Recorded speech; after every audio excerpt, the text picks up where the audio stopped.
فين الحملة الممنهجة القذرة ضد نادي الزمالك. وده كله معمول ليه؟ طبعا اللي فاهم كورة عارف ان القصة والافلام اللي بيعملوها كل سنة دي معمولة السنة دي ليه؟ هم خايفين منك. هم شايفين الزمالك في كل الازمات اللي مر بيها ووقف واداهم على عينيهم وخد منهم السوبر الافريقي. الحاجات دي مضايقاهم، فعايزين يعملوا لك اي. ما هم بص هقول لك قبل ما اكمل كلامي، ما هم مش هيعرفوا يغلبوك داخل الملعب طول ما انت مستقر.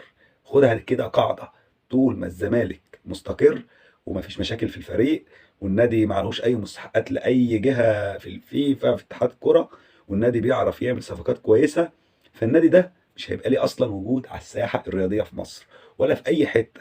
انت بص في ظل كل المشاكل اللي عندك وبدات بس تستقر، يعني 20% من الاستقرار اللي عندهم. شفت انت عملت ايه؟ بطل ابطال القاره، بطوله الكونفدراليه وبطوله السوبر الافريقي على قفاهم. فهم دلوقتي مش قادرين عليك خلاص داخل الملعب، فبيعملوا ايه؟ زي ما عملوا في السوبر المصري كده، عملوا لك مشكله وحبسوا لك اللعيبه وكل الافلام الفكسانه المقريه والمسرحيه اللي اتعملت، وبعد ما خلاص القصه خلصت والمسرحيه انتهت افرجوا لك عن اللعيبه وقال لك قال ايه؟ عفو رئاسي. فهم دلوقتي عايزين يعملوا ايه؟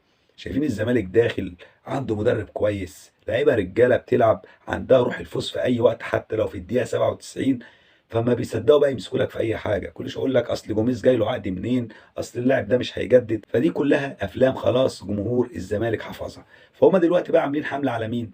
على الحكام. يعني بيخلوا الباطل حق وبيخلوا الحق باطل. الزمالك اللي ليه ضربه جزاء صحيحه مليون في الميه لحسام عبد المجيد ما اتحسبتش، وضربة جزاء محتسبة ضد الزمالك على محمد عواد المفروض تبقى فاول على المهاجم، لا هم سايبين بقى الكورتين دول خلاص، دول كأنهم مش موجودين. لا وطالعين بقى يتكلموا على ايه؟ طالعين يتكلموا على ايه؟ قال ايه؟ الكرة كانت ضربة في الارض وخبطت في ايد نيمار. ايه يد الصدق والامانة اللي فيكوا ده يالا؟ يد انت ابو تريكة كان بيقع من قبل منطقة الجزاء بثلاثة فدان وبياخد بيلين. يد انت حسين الشحات الموسم اللي فات دايس على بطن لاعب بيراميدز وخد بيلين. انت واخد الدوري في الماتشين دول. انت اللي بتقول المنظومه في مصر في التحكيم فاسده. طب ما احنا عارفين انها فاسده، والدليل ان انت واخد 43 دوري. ما هي المنظومه لو مش فاسده انت اصلا مش هيبقى عندك 43 دوري. انت نفسي اشوف دوري واحد كسبته بمجهودك وبالعرق. انتوا كل بطولاتكم واخدينها بمين؟ بالصفاره وبالحكام. وكل الدنيا شاهده على اللي بيحصل كل موسم، كميه الفضايح اللي بتبقى ليكوا. فرق بتجيب فيكوا اهداف صحيحه بتتلغي، اهداف اوفسايد ليكوا بتتحسب اهداف، لعيبه كل ماتش المفروض يطرد منك 3 4 لعيبه ما الحكام معاهم حصانه. في لعيبه عندك لو خدت الانذار الاول خلاص بيبقى معاهم حصانه مش هيطردوا، يعملوا اللي هم عايزينه، كل حاجه متاحه في الملعب. فان انت تقول ان المنظومه التحكيميه في مصر فاسده، ففعلا هي فاسده لان انت عندك 43 دوري وكل فضايحك منتشره في كل العالم. وكره حسين الشحات اللي اتحسبت في مباراه بيراميدز اتصنفت من ضمن الفضايح التحكيميه ولفت العالم كله. وازاي دي كره زي دي وصفوها كده، ازاي كره زي دي في وجود الفار اتحسبت ضربه جزاء؟